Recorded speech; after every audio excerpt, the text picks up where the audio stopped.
Alhamdulillah. Alhamdulillah Rabbil Alamin. Assalatu wassalam ala Sayyidina Muhammadin wa ala ali Sayyidina Muhammadin wa barik wa sallim alayhi. Wa ma tawfiq illa billah. La hawla wa la quwwata illa billahil aliyyil azim. Subhanaka la ilma lana illa ma 'allamtana innaka antal alimul hakim. Rabbi dhakkirni minhu ma nasitu wa 'allimni minhu ma jahiltu. Rabbi zidni ilma, Rabbi zidni ilma, Rabbi zidni ilma. எல்லா புகழும் அல்லாஹ் ஒருவனுக்கு உரித்தாக. சலாத்தும் சலாமும் இருள் நாயர் சர்தார் முகமது முஸ்தபா ஸல்லல்லாஹு அலைஹி வஸல்லம் அவர்கள் மீதும் அவர்கள் பின்பற்றி வாழ்ந்த சத்திய சஹாபாக்கள், தாபீன்கள், தபா தாபீன்கள், நாதாக்கள், ஷுஹதாக்கள், வலிமார்கள், இமாம் பெருமக்கள், நல்லவர்கள், பெரியவர்கள், குறிப்பாக நம் அனைவரின் மீதும் அல்லாவின் அருளும் ரஹமத்தும் என்றும் குறைவில்லாமல் நின்று நிலவட்டுமாக. ஆமீன். அல்ஹம்துலில்லாஹ். உலகத்துல மனிதன் தினமும் நிறைய பாவத்தை செய்யறான். பாவம் செய்யாத மனிதனை பார்ப்பது அரிதாக இருக்குது. ஒவ்வொரு நாளும் அவன் பேச்சுல இருந்து காலை எந்திரிச்சுல இருந்து நைட்டு தூங்குற வரைக்கும் நிறைய பாவங்களை செய்யறான். அல்லாஹு தாலா பாவத்தை மன்னிக்க கூடிய அல்லாஹ் கஃபாரா இருக்கான். அல்லாஹ் ரஹ்மத்தை நம்ம எப்பவும் நிராசையாகக்கூடாது.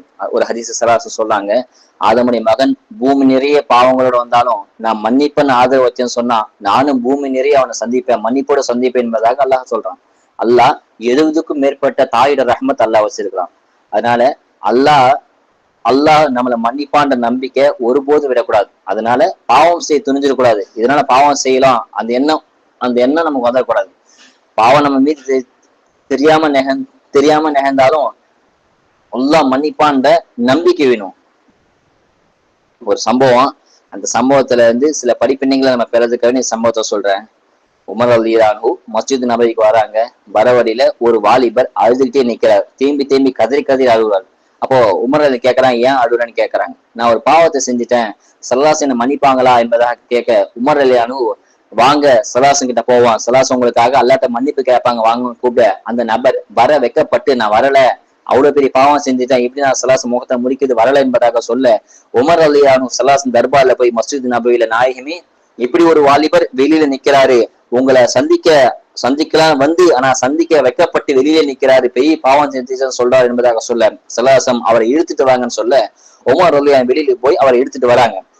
அப்போ அந்த மனிதர் ஸல்லல்லாஹு கிட்ட அருகில உட்காந்து அழுகிறாரு. தேம்பி அழுகிறார். ஸல்லல்லாஹு கேட்கறாங்க, ஏன்பா அழுகிற, என்னப்பா செஞ்சேன்னு கேட்ட, நான் பெரிய பாவம் செஞ்சுட்டேன், மன்னிக்க முடியாத பாவத்தை செஞ்சுட்டேன் என்பதாக சொல்றாங்க. ஸல்லல்லாஹு கேட்கறான், அப்படி என்னப்பா நீ பாவம் செஞ்சுட்ட, அல்லாஹ் மன்னிக்க முடியாத பாவத்தை நீ என்ன செஞ்சுன்னு கேட்க, இல்ல நான் மிகப்பெரிய பாவம் செஞ்சுட்டேன்னு சொல்றாரு. ஸல்லல்லாஹு கேட்கறாங்க, உன் பாவம் பெருசா அல்லாஹ் படைச்ச இந்த பூமி பெருசான்னு கேட்கறாங்க. அப்ப அந்த மனிதர் சொல்றாரு, நாயகமே என் பாவம் அல்லாஹ் படைச்ச இந்த பூமியை விட நான் செஞ்ச பாவம் தான் பெருசுன்னு சொல்றாங்க.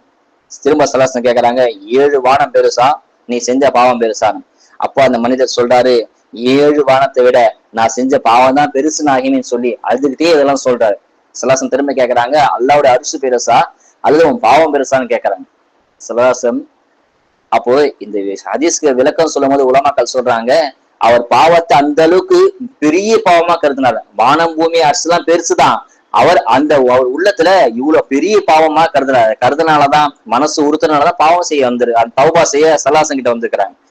அவ்வளவு பெரிய பாவம் அவர் மனசுல நினைச்சு, பெரிய பாவம் நம்ம செஞ்சுட்டோம், மன்னிக்க முடியாத பாவம்னு சொல்றாங்க. அப்ப அந்த நபர் சொல்றாரு, நாயகமே அல்லாஹ்வோட அரிசை விட என் பாவம் தான் பெருசுன்னு சொல்றாங்க.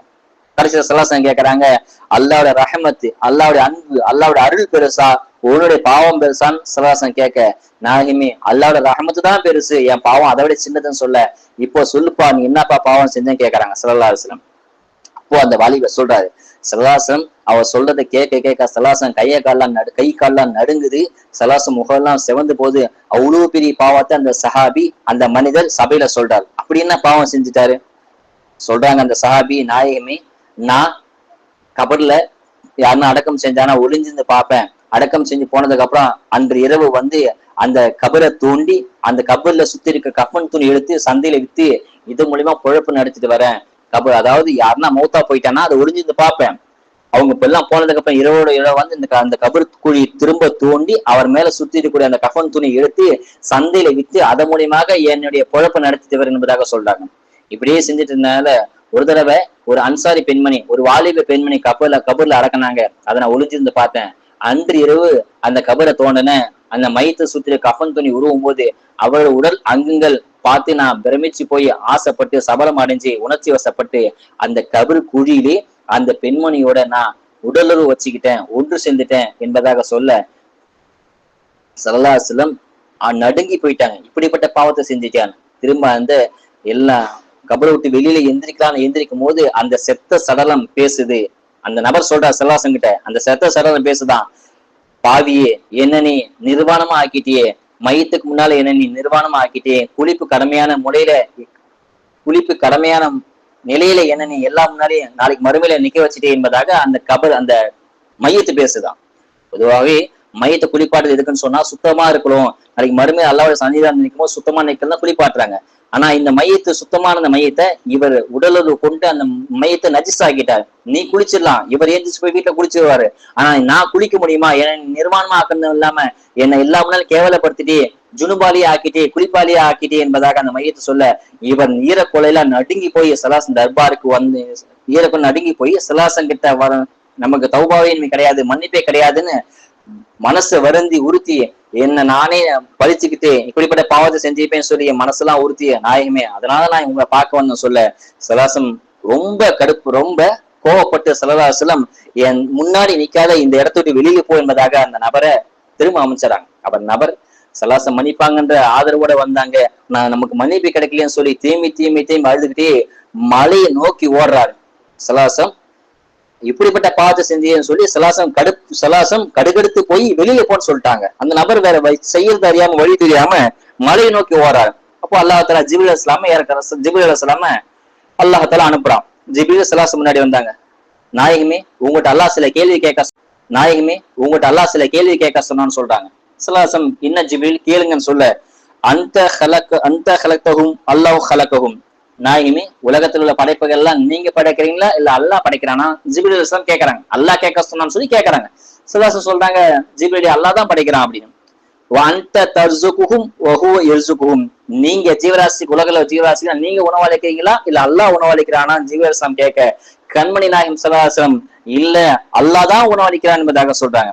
அப்ப கேட்கறாங்க, மனிதர்கள் பாவம் செய்யறாங்க இல்லையா, அந்த பாவத்தை மன்னிக்கிறவன் அல்லாவா இல்ல நீங்களா என்னதாக ஜிப்ரீல் அலைஹிஸ்ஸலாம் கேட்க ஸல்லல்லாஹு அல்லாஹ் தான் மன்னிப்பான் அப்படின்னு சொல்றாங்க.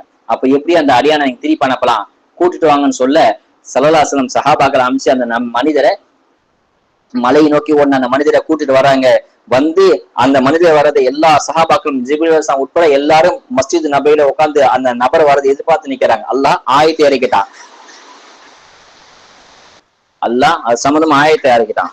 உவல்லதி யக்பலு தௌபத அன் இபாதி வ யஃபு அன் ஸய்யா, என்னோட அடியானுடைய பாவத்தை நான் மன்னிச்சிட்டேன், இன்னும் குற்றத்தை எல்லாம் நான் மன்னிச்சு என்பதை அல்லாஹ் ஆயத்தை இறக்குறான். அல்லாஹ் சுப்ஹானஹு வ தஆலா இப்பேற்பட்ட பாவத்தை செய்யறத கூட அல்லாஹ் மன்னிப்ப நீங்க அல்லாஹ்ட்ட நாத வச்சுன்னு சொன்னா, அல்லாஹ்ட்ட தௌபா செஞ்சீங்கன்னு சொன்னா அல்லாஹ் மன்னிக்க தயாரா இருக்கிறான். எனவே யார் எவ்வளவு பாவம் செஞ்சாலும் இவர் பாவி அப்படின்னு ஏராளமான பார்வையை நம்ம கொண்டு நம்ம பார்க்க கூடாது. ஹதீஸ் ஸல்லல்லாஹு சொல்றாங்க, ஒரு அடியான பாவம் செய்யற அடியான நீங்க பார்த்து நீங்க ஏளனமா அருகுறுப்பா அசிங்கமா இவருடைய பாவம் செய்யறாருன்னு சொல்லி நீங்க நினைச்சீங்கன்னு சொன்னா அல்லாஹ் தஆலா மறுமையில பாவம் செய்வருடைய அந்த பாவத்தை மன்னிச்சிடுவானா. நீங்க அவர் ஏளனமா பாத்தீங்க இல்லையா, அதன் காரணமாக அதே பாவத்தை உங்களை செய்ய வைக்காம அல்லாஹ் உங்களை மௌத்தை கொடுக்க மாட்டான் என்பதாக ஸல்லல்லாஹு சொல்றாங்க. அதனால பாவம் செய்யாதீங்க, பாவம் செஞ்சீங்கன்னு சொன்னா அல்லாஹ்ட்ட தௌபா செய்யுங்க, அல்லாஹ் மன்னிக்க தயாரா இருக்கலாம். பாவியான அடியான நீங்க பார்த்தா அவரை ஏளனமா கருதாதீங்க, அது அவருக்கும் அல்லாஹ்க்கும் உள்ள தனிப்பட்ட விஷயம். யாரையும் இழிவாக பார்க்காதீங்க, எல்லாத்தையும் அல்லாஹ் மன்னிக்க தயாரா இருக்கா. மன்னிப்பு என்பது ரொம்ப அல்லாஹ் தஆலா மன்னிக்க தயாரா இருக்கா. நம்ம கேட்கதான் தயாரா இல்ல. பாவம் செய்யாதவன் மனிதன் உலகத்துல கிடையாது. எல்லாருமே பாவம் தான் செய்யறாங்க. அவங்க தகுதிக்கு பாரு பாவத்தை செய்யறாங்க. பாவம் அதிகரிக்காம நம்ம பாத்துக்கிறோம். நாளைக்கு பாவத்தை குறைச்சிக்கிட்டே வரணும். அதுக்கு என்ன வழியோ அது மேற்கொள்ளணும். நல்ல ஒரு சவகாசம் சேரணும். அல்லாஹ் சுப்ஹானஹு வ தஆலா வாழும் காலம் எல்லாம் அவன் பொருத்தத்தோடு வாழ்ந்து அவன் பொருத்தத்தோடு மரணித்து நாளை அவன் பொறுத்து எழுப்பக்கூடிய தௌஃபீக் அல்லாஹ் அனைக்கும் தந்தருள் புரிவானாக. அஸ்ஸலாமு அலைக்கும் வரஹ்மத்துல்லாஹி வபரகாத்துஹு.